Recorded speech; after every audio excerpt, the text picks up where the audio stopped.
Okay, just going to go through a quick overview of some interesting things tonight in the night sky. There's tons of stuff out there. But the first thing is Venus. It's getting close to the horizon. But if you're out early enough, you might be able to see it.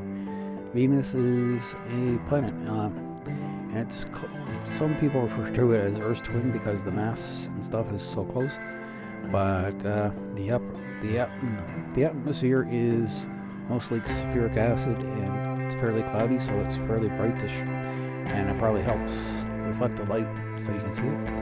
And down here we have Saturn. It's probably too close to the horizon to really see now.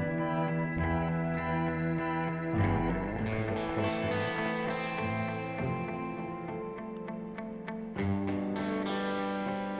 Saturn and some of its moons. You have Titan over here. Titan has like a methane atmosphere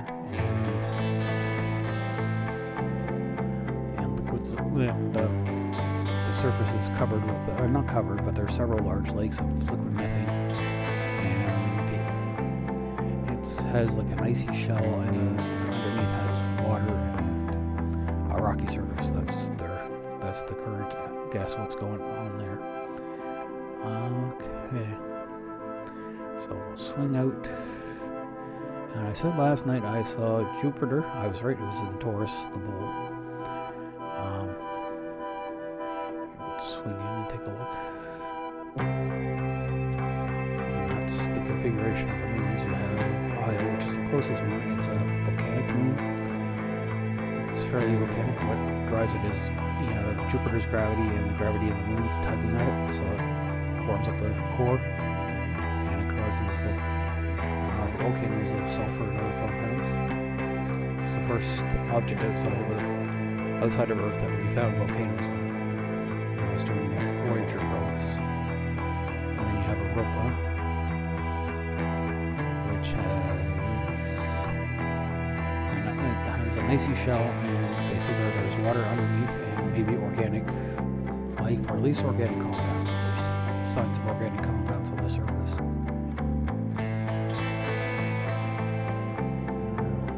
Zoom out, and we'll take a quick look over to the Crowd Nebula.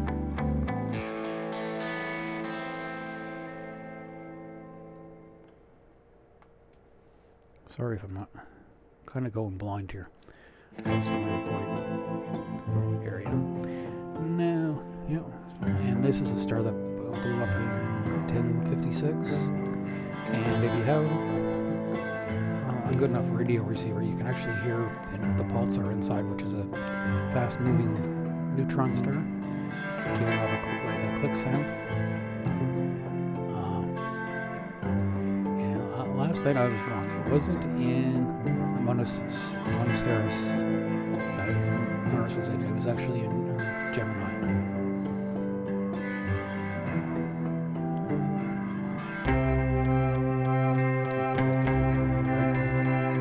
These are not live pictures, these are stock pictures. And then you have Phobos and Deimos. At the back of it, that's Deimos, that's Phobos. They're probably, Mars's moons are probably captured asteroids. Castor and Pollux. And you have Procyon, which is one of our nearby stars. It's about 11 light years away. And it's a binary star. It has an F-type is a star just hotter than our own. Then our type of G-type star. And then you have the white dwarf back behind. The white dwarf is kind of like a core of a star like the sun. Or it could have been another F-type. And then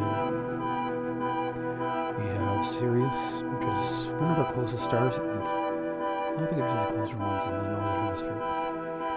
It's about 8.26 light years away. And again, it's a binary star.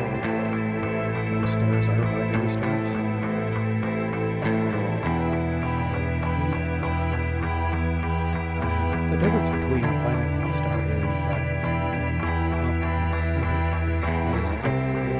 planet doesn't generate its own heat. So we'll go over to Leo. Its own heat through nuclear fusion. And you can probably see this starting to get really high around 9:30 or 10 o'clock.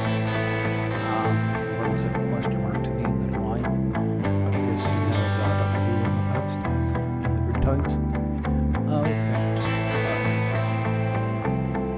Just a few things that's up there. Oh, forgot. How could you forget the Orion Nebula? If you take a look at the Orion Nebula, at the Orion constellation, and it's the sword area. And you can actually see this in a dark sky by naked eye, not that great detail, but you can see a fuzzy area in there. And then over to this area, you have a good pair of binoculars or a small telescope. You may be able to see the Horsehead Nebula. I've actually never seen it on a telescope myself, just pictures. But I hope this gives you an idea of what's out there tonight, and how, even if you do get out between the second and third period or whenever during the hockey game, I hope you can take a quick look, and I hope you have a good night.